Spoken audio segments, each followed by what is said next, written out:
Welcome one, welcome all to another episode of the Echo from the Buttes podcast, coming to you after, thankfully, a Arizona State win over Texas State. I'm your host, David Howman, joined by my two co-hosts, Tom Hardon and Andrew Hayslett, and we're excited to be here talking about a win. Last week we had, a venting session after the loss to Mississippi State. This game was much more like it. Arizona State looked much better in all three phases. Definitely not perfect. We got a lot to break down and dissect after this game. But Arizona State's done with their non-conference schedule. They're 2-1, had a really impressive looking win over Texas State. And now we're pivoting to Big 12 play coming up soon. Tom, we were just talking a little bit before we started recording. This game felt better, but are you feeling confident now after this Texas State game?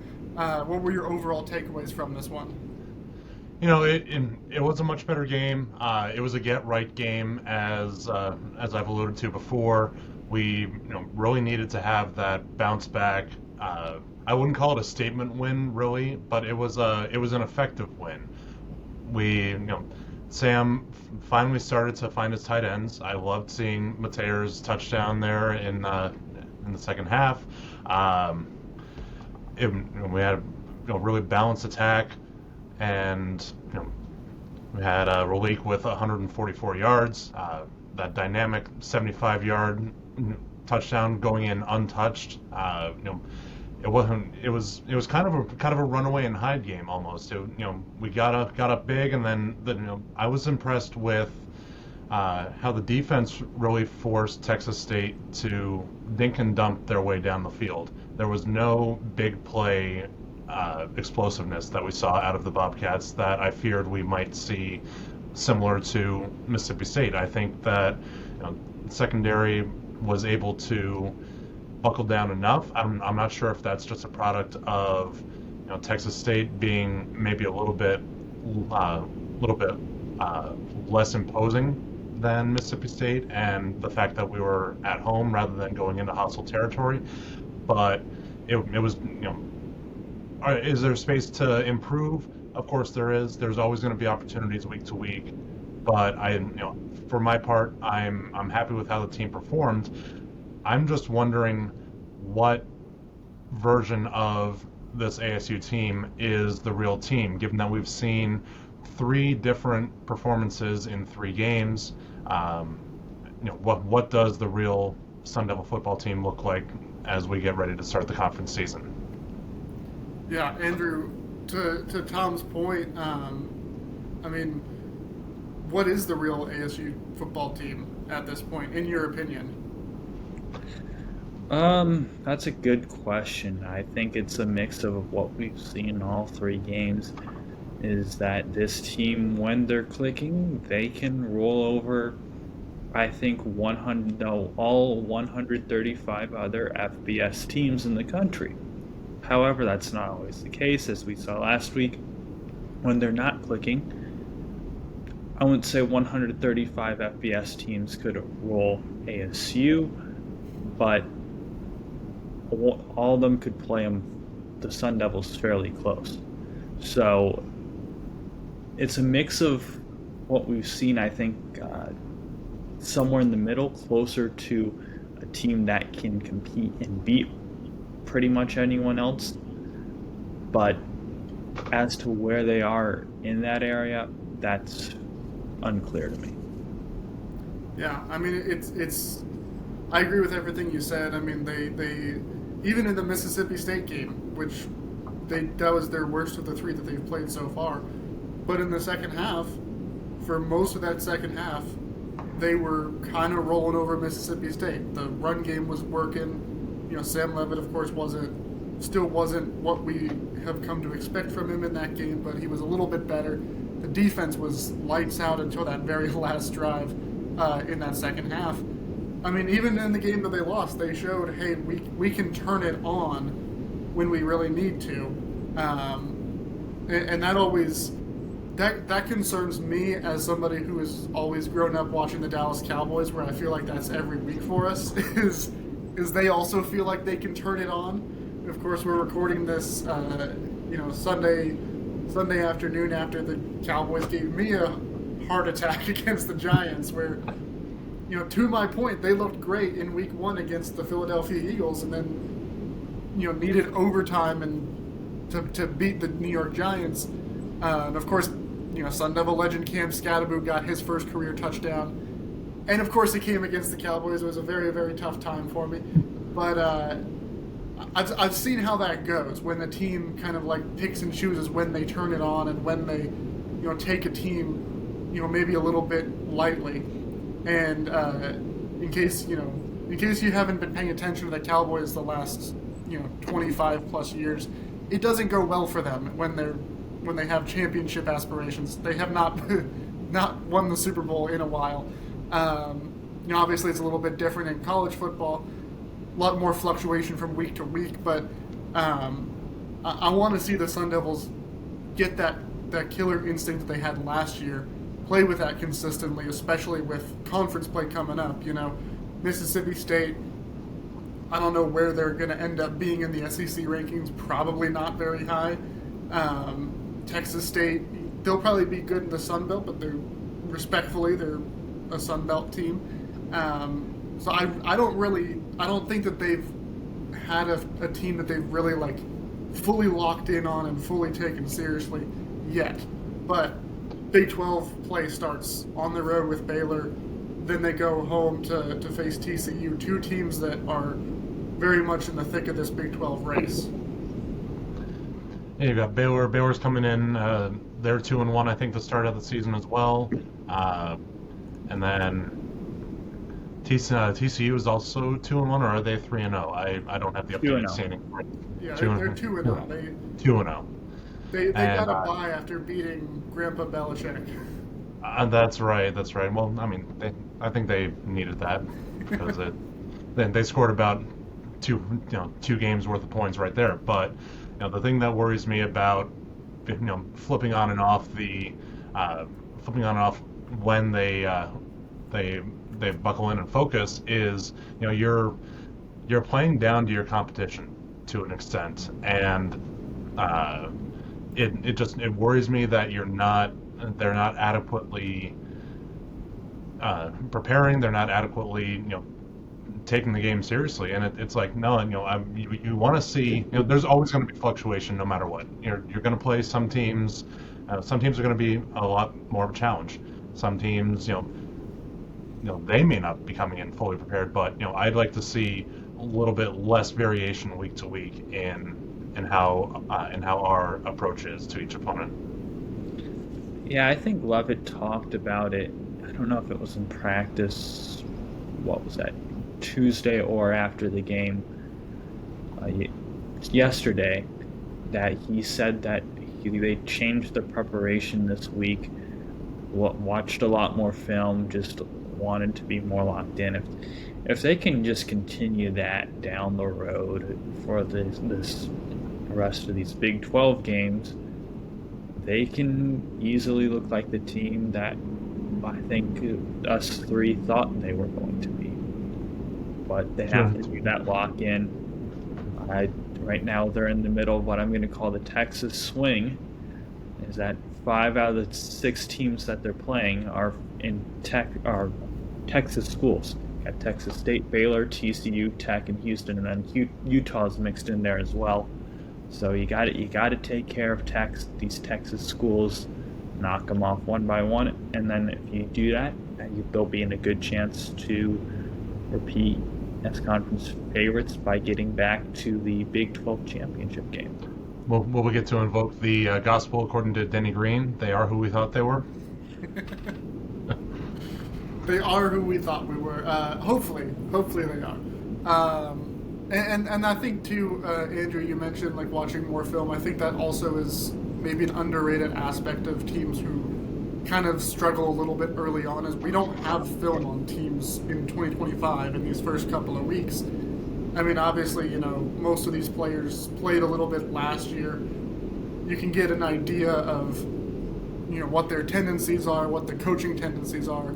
But until they actually play in 2025, because every year, every team is different, it's hard to know exactly what you're going to see. And the further we get into the season, the more film that they have on all these opponents, the more that they're able to say, oh, like, once they've gotten to Utah, well, we've seen, 4 or 5 games on what Devin Dampier looks like in the Utah offense by that point. We've seen what this defense looks like now. Whereas, if you're playing Utah week 1, I don't know what it's going to look like with this new quarterback, new offensive coordinator, how much better the defense is going to play now that they have an offense that can actually score points. So I think that also, the more film that they have, I know Kenny Dillingham's talked a lot in the past about like all the different ways he tries to bring in information for the coaching staff and then translate that to the players. And, step one in getting information is being able to watch the film.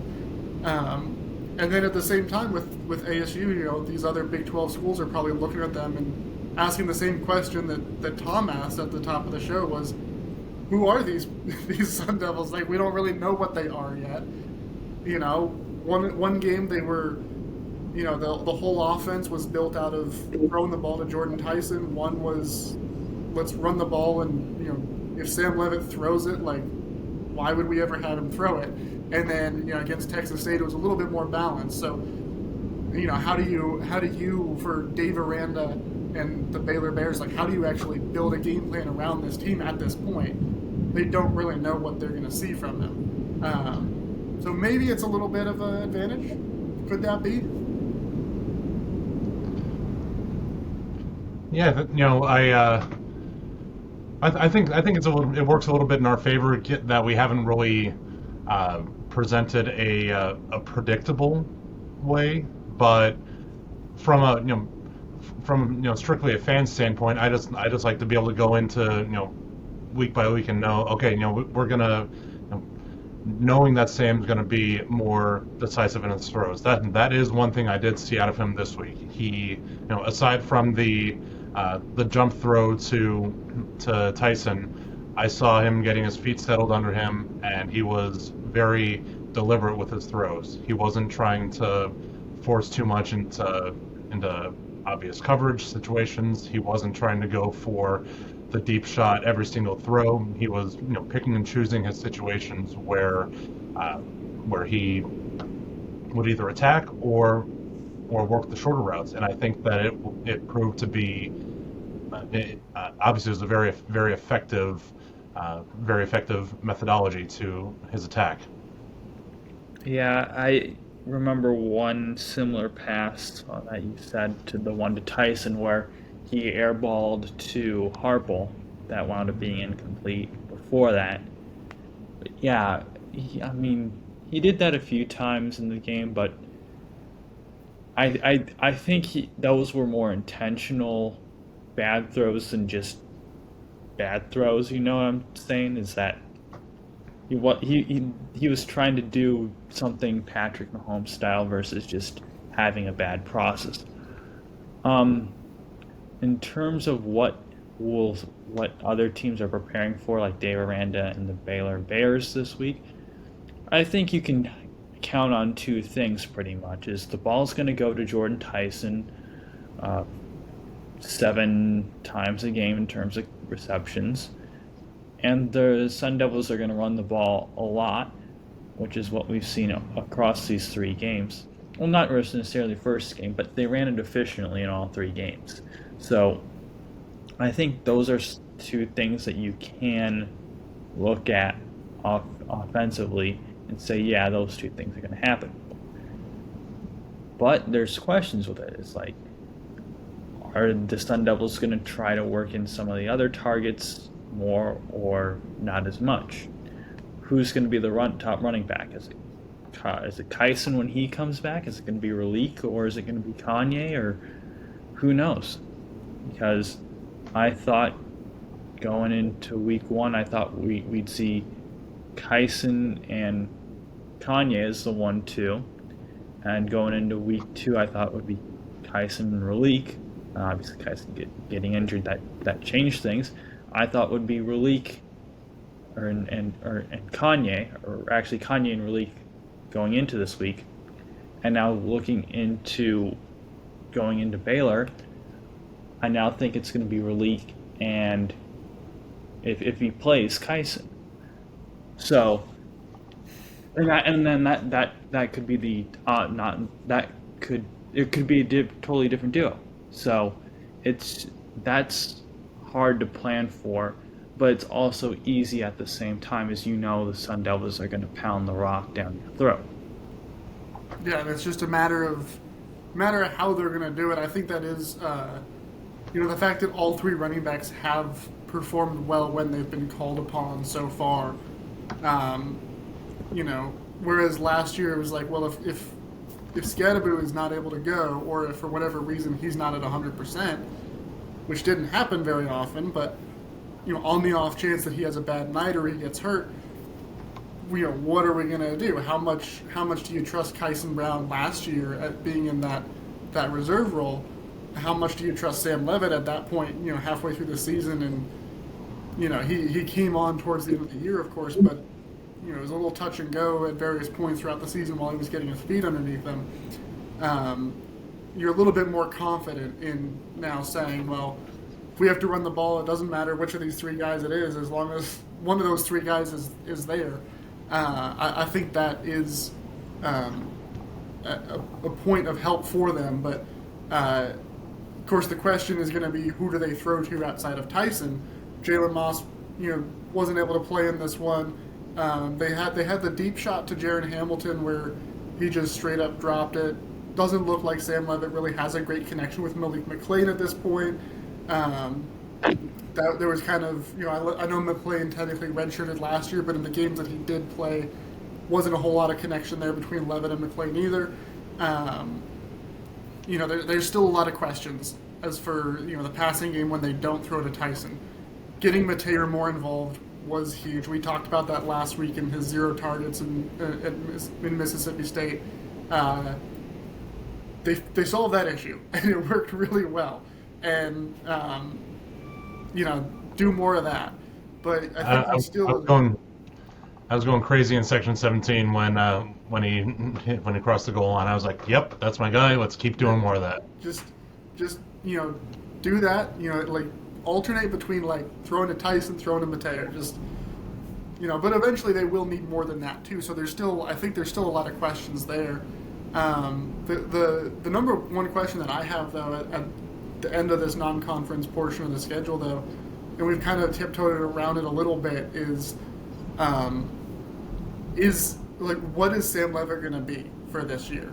Because he came in, obviously, like I said, last year, he gradually rose over time and became like a bona fide playmaker. By the time they got to the Peach Bowl, he was giving fans flashbacks of Jake the Snake, and he was, it definitely was not a perfect game for him, but he was a big part of that comeback effort. He was a big part of taking Texas to double overtime. And coming into this year, he had Heisman aspirations. And like many, many Heisman contenders coming into this year, including Arch Manning, it has not gone very well. I don't think the Heisman campaign is even on the rails at this point. I was definitely buying into it at the start of the year. And now I'm like, it's probably not in the cards for 2025.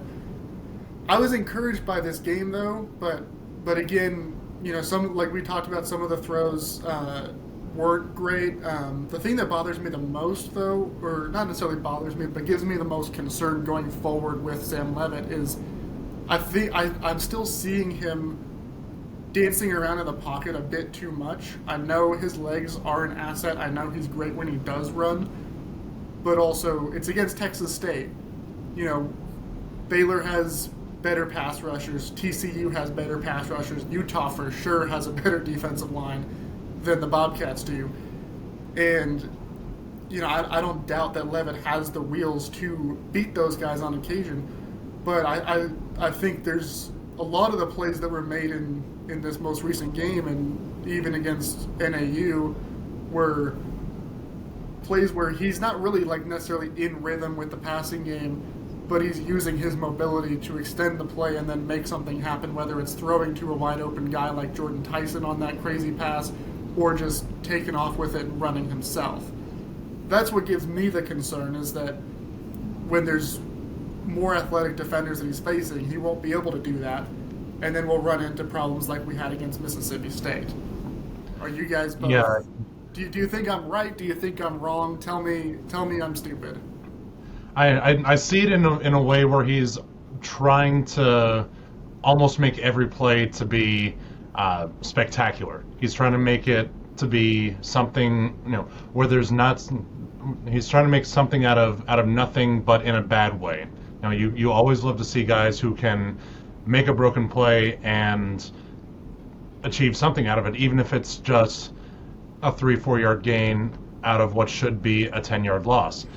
What I worry about with Sam is he's trying to manufacture too many of these unnaturally, and it's going to turn into a lot of backward movement with the offense. I think that it's going to result in too many tackles for loss, too many broken plays, too many turnovers. And thankfully we avoided the turnover bug this week. We defense forced 3 fumbles, recovered 2 of them, and no turnovers on the offense. But it's not going to be that. It's not going to be like that every game against against those bigger guys in Utah and Baylor.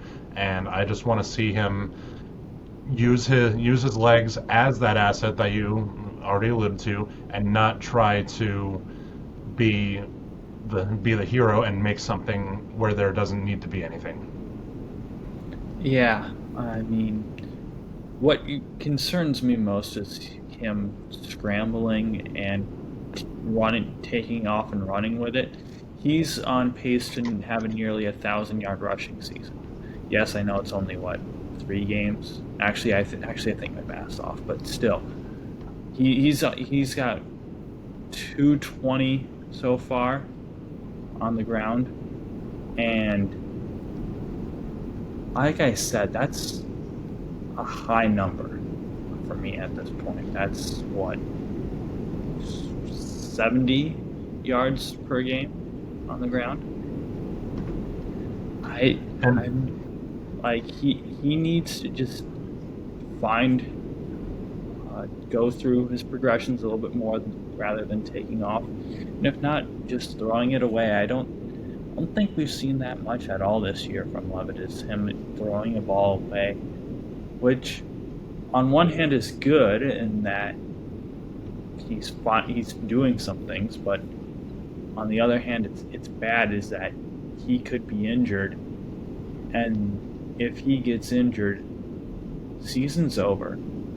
Jeff Sims, respectfully, just isn't the same guy.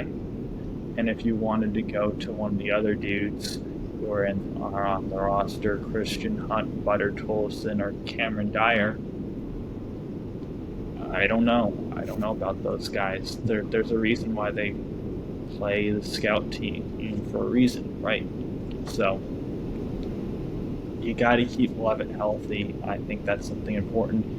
And also, I'm going to touch back to your point about having Levitt not be a Heisman favorite at this point. It's only 3 weeks in. There still could be a couple fluke games in these first 3 weeks. When we look back at the season, we might say, oh, Levitt's 2 worst games were in this 3-week stretch. And we might be calling him Heisman candidate. So for me, I don't really look to see, who's a Heisman until about halfway through the season, somewhere around like 6 or 7 weeks. So I wouldn't say it's like, obviously he's not a Heisman favorite now, but it's not really a conversation that I think we should be having at this point. It's like, okay, we haven't even seen Big 12 play. Let's pump the brakes on whether someone should or shouldn't be a Heisman, because I think I could make the same argument for Jordan Tyson. Oh, he's looked good. He could be a Heisman candidate. Let's pump the brakes on that. We've only seen 3 games. Let's just wait. Come back to me in a month or so. You brought up the point that I was going to with how Sam runs, just with reckless abandon, and sooner or later, he keeps running like that, he will get injured. I don't think it's a matter of if, but when. And every time I see him leave the pocket and just start running, I'm like, oh God, oh God, oh God, just don't break my quarterback. So what I'm getting from that, Andrew, is that you are putting money down on the Sam Levitt Heisman odds at this point, now that they've dropped a little bit. Well, I'm not a betting man. That's for stars. I like to pretend I know what I'm talking about, but I don't put my money where my mouth is. I just put my mouth where my mouth is. Wise words. I do agree, though. I think, at this point last year, there were highlight plays with Travis Hunter, Ashton Genty, those guys, but they weren't like the Heisman front runners, by betting odds at this point last year. The season is still very, very young. We haven't seen conference play for this team, for a lot of teams. If Sam Levitt turns on and plays like he has proven to be capable of, different story. But that's my number one concern right now. Is just, yes, he looked much, much better against Texas State, but I do have that concern of is he still comfortable in this passing offense? Is he comfortable going through the progressions? Is he relying too much on Jordan Tyson? Is there a concern that there's not anybody else that he can trust? That's why I think it was such a good thing that Marcus Arroyo got some schemed touches for Shimon Mateo too, just to kind of build that relationship out a bit more. But that's heading into Waco against a Bears defense that is pretty darn good. I mean, Dave Aranda calls the plays there, and he is the last time that he was a defensive coordinator in true fashion, he won a national championship with LSU. So that's, they're not necessarily an elite defense, but they always have the potential just because of who the coach is, because of the way that they play defense. So that's really where my number one concern with this team lies right now. And I'm, crossing all my fingers, all my toes that Sam proves me wrong. I know that he's got the personality that, like, he wants to prove people wrong in that sense. He wants to prove that he's, he is the guy that can make something out of nothing. I think you see that in his play. And for the record, I love that type of mentality in a quarterback, and I love somebody who is aggressive, who wants to make those big plays.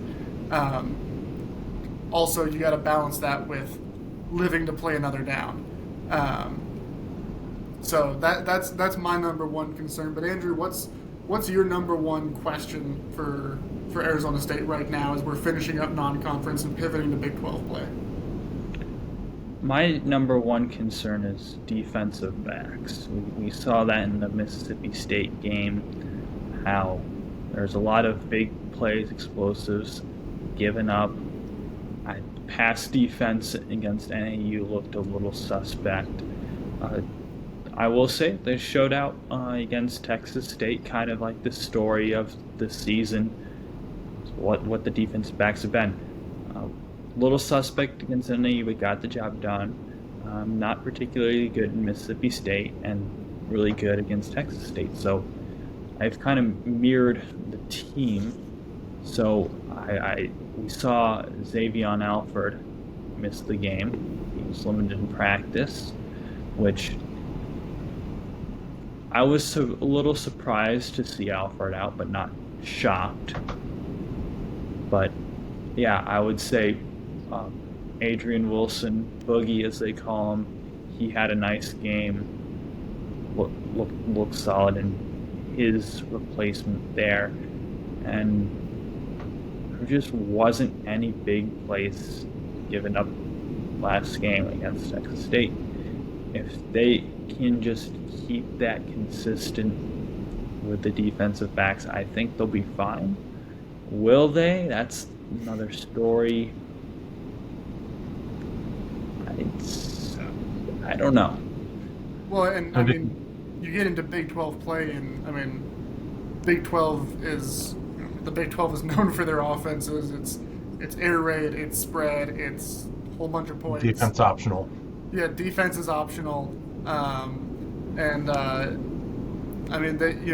Texas State is a good offense too. Let's be clear. I mean, I think the broadcast was showing at one point on during the game of like they had like 600 yards in the first game, like almost 500 in the second game. Like they've been playing well. Last year the offense was also really good. Of course, their offensive coordinator got poached by I think he went to Texas Tech now, and he's putting up a bunch of points there with the Red Raiders. But I mean, Texas State is still a really good offense, so being able to limit them in this game is something. But they're going to face better quarterbacks, better receivers, stronger offensive lines when they're going up against these Big 12 foes. And the defensive backs will have to hold up. And the biggest pass play that the defense gave up was 19 yards. Even the biggest play overall was a 24-yard scramble by Brad Jackson. So it was reassuring to see that they were able to buckle down and avoid giving up those big plays. Like you said, going up against the Big 12 competition, it's going to be a completely different story. But I like the pressure that the defensive front brought. 10 tackles for loss and 5 sacks, plus the aforementioned 3 forced fumbles. It was nice to see Jackson not be able to get fully comfortable back in the pocket and just be able to keep that sustained presence and keep him on his toes. Yeah, well, and Texas State, their offense too, they run that veer and shoot like Tennessee does with the really, really wide receiver splits where it's like there were times where I was watching on the TV and I couldn't even see the receiver lined up to the field side because he was so wide out there and the camera angle wasn't big enough. And I mean that puts a lot of stress on a secondary anytime you're going up against it because there's just so much space because of the way that college football fields are designed with the narrower hashes, and like that alone just creates problems for a defensive coordinator when they're building out their pass coverage schemes. And so the fact that Texas State's offense just like fundamentally is built to stress the secondary and they didn't give up a pass play bigger than 19 yards, that's pretty good. I know they also, with Alfred being out, the fact that Boogie Wilson stepped up and was able to, there wasn't a huge drop off there. Obviously, they want Alfred back out there. He does a lot for this defense.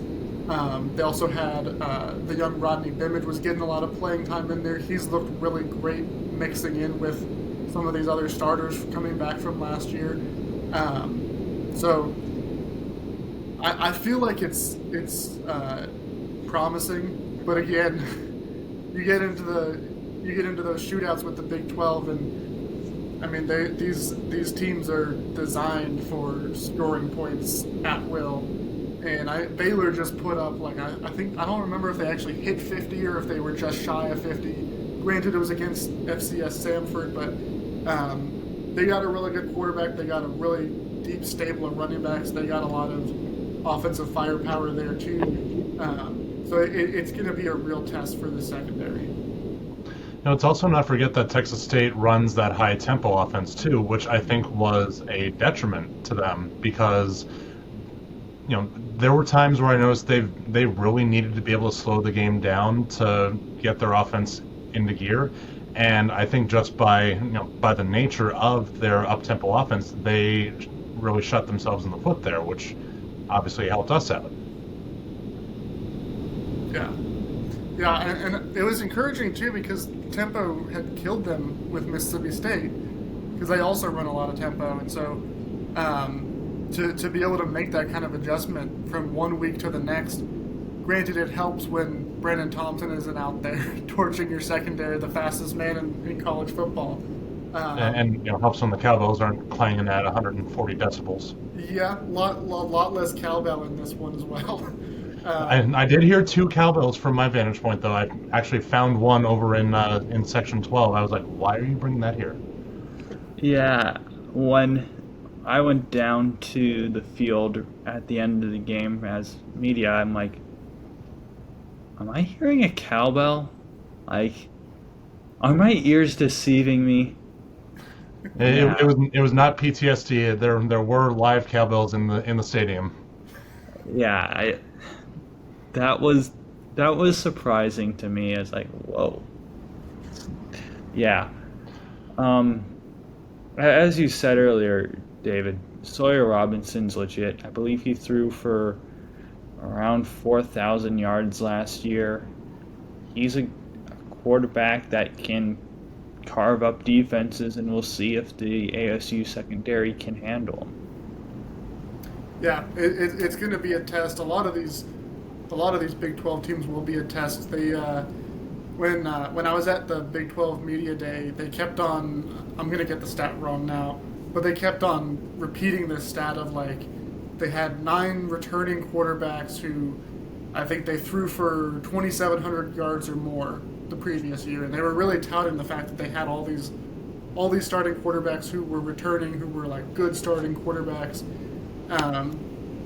And I mean, even when you look at the teams that brought in another quarterback, like Utah with Devin Dampier, and he was a human highlight reel at New Mexico, which sounds like an oxymoron, being a human highlight reel at New Mexico. But Josh Hoover at TCU, of course, Sawyer Robertson.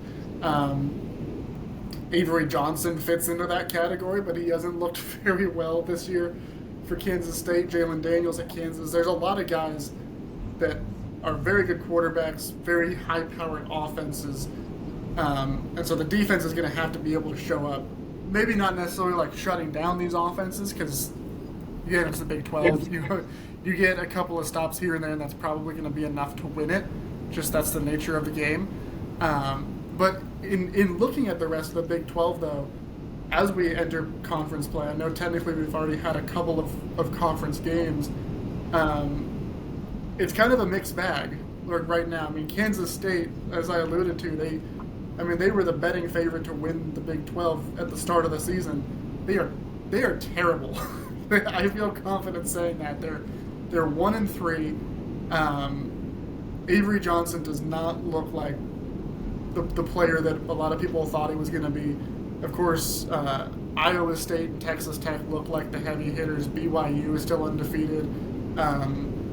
That other school in Arizona is also undefeated. They were the one who beat Kansas State. Technically, it didn't count as a conference game.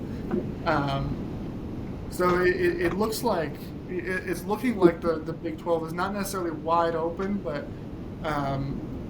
even with ASU stumbling a little bit, I think they're still right in the thick of this as they get ready for their first conference game. Yeah, and then you got.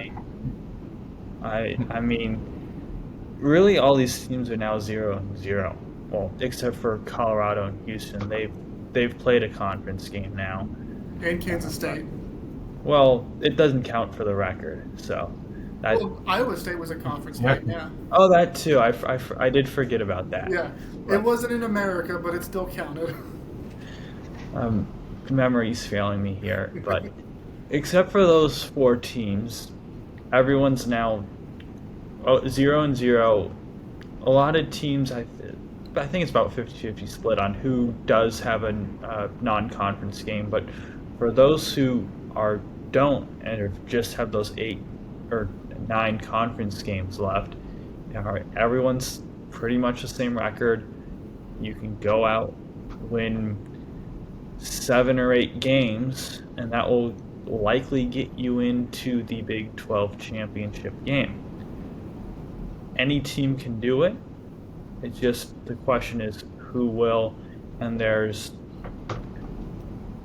12 teams, 10 teams, somewhere in that you can make cases for easily and say, oh yeah, I think Houston can do it.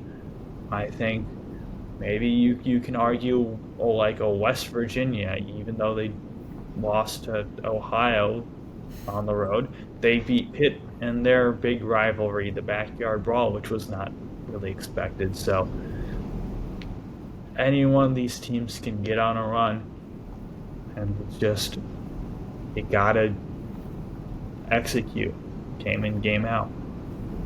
Yeah, any of these teams except Oklahoma State. And Kansas State too. as someone who lives here in Oklahoma, not in Stillwater, thankfully, but yeah, the morale for Cowboys fans here, Oklahoma State Cowboys, has never been lower as long as I've been alive. So, and of course, I'm sad that I won't get to see the Sun Devils in Stillwater when Oklahoma State is playing this poorly. But yes, Andrew, to your point, there are a lot of teams. Any of these teams really could go on a run. Even a team like Colorado, they're having quarterback problems right now. But if they can figure out who their quarterback is going to be, I mean, they've shown that they have playmakers. They have a distinct home field advantage. They're they're 0-1 now in conference play, but that's one game. They can turn it around. ASU can turn it around. Not that they're necessarily out of the picture, but they could just tap into whatever it is that they had last year and go on a run the way that they did last year, and they'll have plenty of opportunity, like you said, playing all these Texas teams. They also play Iowa State later in the year. You win the games that you've got on the schedule, and they can go right back to Arlington and be right back in that Big 12 title game. I'm also looking at BYU only giving up 3 points so far on the season. Granted, it's against Portland State and Stanford, but they're lurking there for me as a potential horse in the race as well. Yeah, and I mean I kind of wrote them off after the whole quarterback change, unexpected quarterback change in the offseason. And I mean, again, that's one we'll see. Are they still able to score points when they go up against Big 12 defenses? More importantly, can they stop the other teams from scoring points too? Yeah, and we'll see. But a lot of teams that we didn't think were going to be in the mix, who are 3 weeks in now, they look like they could be. And then also some teams like Kansas State that seem to be kind of throwing in the towel before it even really gets started. I'm excited for Big 12 play. Like we've said a lot, we don't really know what we're going to see yet from this team, and hopefully, when we're talking, a week from now after this Baylor game, we're saying, okay, now we know what this team is going to be, and it's pretty good. It's very similar to the team that they were last year. It just maybe it took a couple of weeks for them to really get their feet under them, and also kind of remind themselves of, we still have to go out and earn it. We may be returning all these players, but we got to go out and earn it still. I have one last little bonus question. What AP voters did ASU upset to drop 5 spots after a win? I just want to have a talk, please. There's a lot wrong with the AP poll this week. I genuinely do not understand what is going on in that poll this year so far. Yeah, it was definitely confusing. We talked last week about dropping all the way from 12 to essentially 26 after the loss. I felt like that was a bit drastic, but I get it. But then to go out and win and look pretty good, and then drop multiple spots in the others receiving votes doesn't make sense to me. I don't know. And can we also talk about how an 0-2 Notre Dame is still 24th? See, I don't have a problem with that. I mean, yes, both games were narrow losses against ranked teams, but there's as I was filling out our internal ballot, I genuinely struggled with where Notre Dame should land, if they should land in my list. I won't spoil where my rankings were, but it was a tough one. Yeah, for me, like I've said it on here before, results matter. Wins at the end of the day matter, and Notre Dame has failed to show that. So not on my top 25 for me. I'm just going to say it. And honestly, if I were to rank the top 25 worst teams, I would. There's a lot of things that go into it, but I think I could consider Notre Dame on that list. Would I put them on that list? I don't know. There's I haven't done that work because we don't do a top 25 worst poll here. So Maybe we should. Maybe, although I suspect that the red and blue team down in Tucson would probably be number one on our list every week, regardless of outcome, as it should be. But I will neither confirm nor deny. Those of you who are listening to this only, take a guess as to what my reaction was. I had Notre Dame in my top 25. I don't remember exactly where, but it was, higher than both of you for sure. Because, yeah, they're 0-2, I get it. But, they lost to Miami, they barely lost to Miami, and Miami just beat the top 25 killer, South Florida, and beat them convincingly. And then they lost to Texas A&M, also barely lost to Texas A&M, and that was a really close, hard-fought game. And also, this is a team that, a year ago was, one of the very best teams in the country. They, we know it's Notre Dame. Like, we know that they have the talent. We know they're going to be good. They had two really, really tough matchups starting out. If they're a top 10 team, they should be winning at least one of those games. So they're not in my top 10. But also, I know that they're probably winning most, if not all, of their remaining 10 games from here on out, just because they have that talent. And if I'm wrong, then I'll be right here admitting to it. And we'll, you guys can hold me to it and hold my feet to the fire as they lose more games. Well, I think it is collectively too early to really put much stock into the AP poll. Mm-hmm. When it comes down to it, say Notre Dame goes out and runs the rest of the table and they finish 10-2 in the regular season, that strength of schedule is going to be a benefit for them. There's no denying that, but they need to have those results first. As Andrew said, results matter. They don't have the results as we speak. yeah, if they wind up winning these last 10 games, I'd probably put them around. Obviously, you can't put a solid number on it because there's a bunch of other games with a bunch of other teams and a lot could happen. But I'd guess I'd put them around 10 to 12, which, yeah, I think it's a good possibility that they do win these games out. But I'm not looking about what could happen. They could also lose all of these next 10 games as well. So that's just my theory. I know I'm different, but yeah. Well, that's what makes it fun. and to your point about results mattering too, Sunday also brought not just our first but our second head coach firing of the college football season. We're not even to conference play, and UCLA and Virginia Tech are already hiring. They moved on. UCLA moved on from Deshaun Foster. Virginia Tech moved on from Brent Pry.